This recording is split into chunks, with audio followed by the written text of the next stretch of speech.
It is just past 1 in the morning. A 2-story house on a residential street, somewhere in the kind of suburb where the streetlights end at the edge of the yard. The homeowner is in bed half asleep when the sound starts.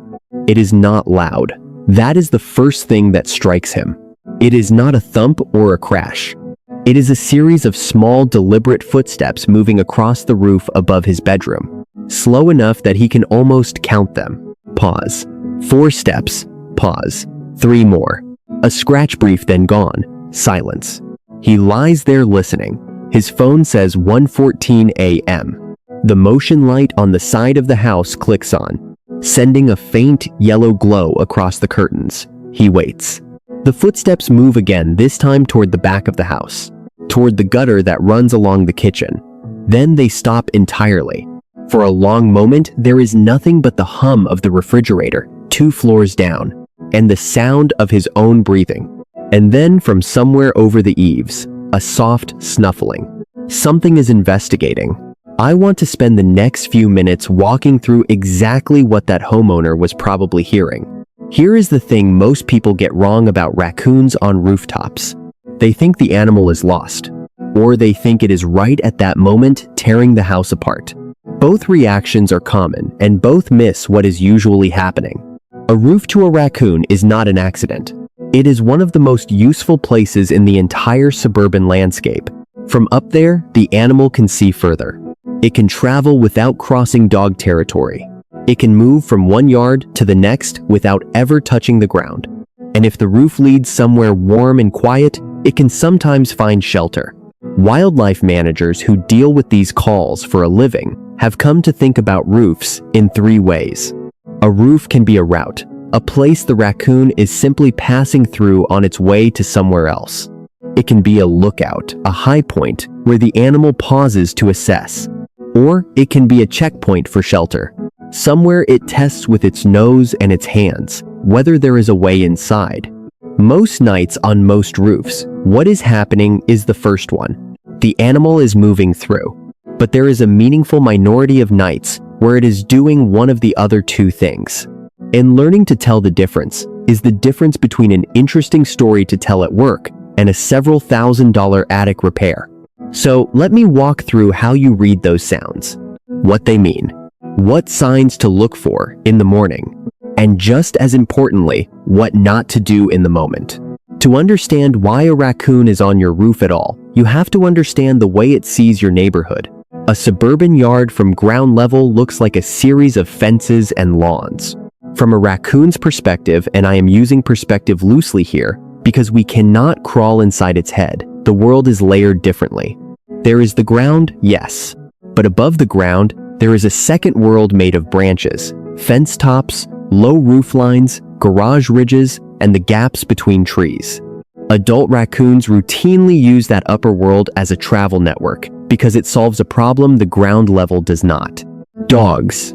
A raccoon at ground level is vulnerable to off-leash dogs, to cars, to people stepping outside unexpectedly. A raccoon 10 feet up is for most practical purposes invisible. Samuel Zeveloff, the researcher at the University of Wyoming, who has spent decades writing about raccoon natural history, has noted again and again how comfortable these animals are with vertical environments. They are excellent climbers.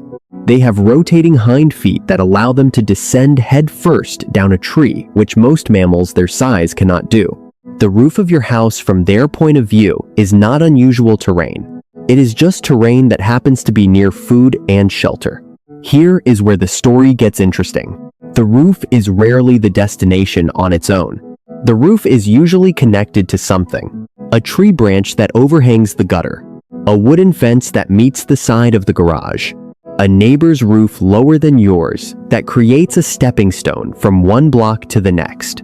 Anyone who has spent time reviewing trail camera footage from suburban yards eventually notices the same pattern. The raccoon does not appear on the roof. It arrives there from somewhere. So the first useful question is not why is there a raccoon on my roof, but what is the bridge that put it there? That bridge is often a single branch you have been meaning to trim for 2 seasons. Sometimes it is a downspout the animal is using as a ladder. Once in a while, it is a stack of firewood leaning against the side of the house that the homeowner has stopped noticing. Which brings us to the part most people do not see. Once the raccoon is up there, it starts to inspect. And this is where the difference between passing through and checking the house for shelter begins to show. A raccoon that is simply using the roof as a highway moves with a particular rhythm. Steady steps, occasional pauses, a generally forward direction. You might hear it for 30 seconds, a minute, and then nothing. It has crossed the roof and gone somewhere else. A raccoon that is inspecting moves very differently. It stops. It snuffles. It moves laterally, then back. You hear a scratching sound that is brief and exploratory, not the sustained tearing of an animal trying to break in, but the testing scratch of an animal asking a question. Its hands, which are extraordinarily sensitive, more sensitive in some measurements than human hands, are reading the roof the way you might read a wall in the dark. Where is the seam? Where is the give? Where is the warm air leaking out? The key locations it tends to check are the same ones every time. The attic vents along the gable ends. The chimney, particularly if the cap is missing or loose. The soffit where the roof overhang meets the wall of the house. The places where two roof planes meet at a valley. Any spot where the structure transitions, any spot where a previous repair has left a slight gap. Any spot where the wood has softened with age.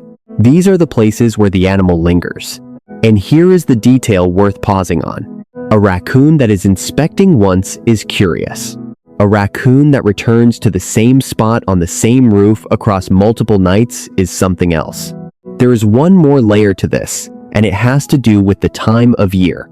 In late winter and early spring, female raccoons are looking for den sites to raise young. Attics in particular are sought after because they are warm, dry, dark, and difficult for predators to reach. In late fall, the search shifts to wintering shelter.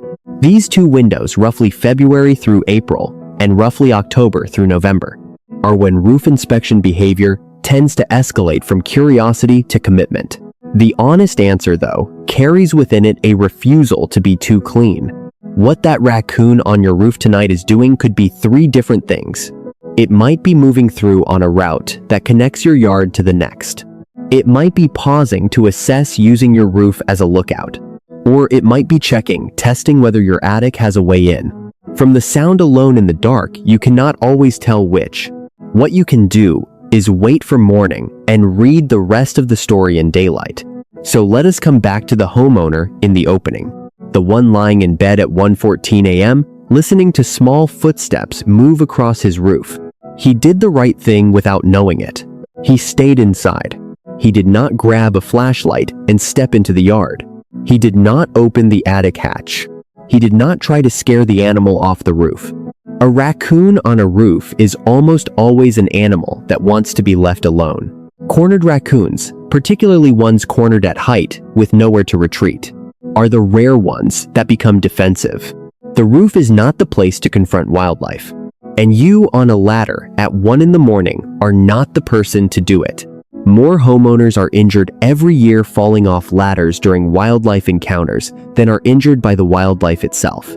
So, the takeaway from the story is not a checklist to deploy in the middle of the night.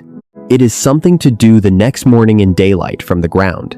Walk a slow loop around the outside of your house. Look up, not for the raccoon. It will be gone sleeping somewhere quiet. Look at the architecture instead. Find the branches that overhang the roof. Note the ones that have grown long enough to serve as a bridge. Look at the gutters and the downspouts. Look at the soffit, the attic vents, the chimney cap. Look for any small dark stain near a seam, any scratch marks on wood, any place where insulation might be visible from outside. Pay particular attention to the spots near where you heard the sound the night before. If everything looks intact, you have probably been hosting a rout, not a break-in. The fix is on the ground and in the trees. Trimming branches back so they no longer connect to the roof. Removing any stacked materials that work as ladders. Securing the trash and the pet food at ground level so the yard becomes less worth visiting in the first place. If something looks compromised, a vent screen torn, a chimney cap askew, fresh scratching at a soffit, That is the moment to stop being the investigator and call someone trained for this. A licensed wildlife control professional or your state wildlife agency, depending on where you live.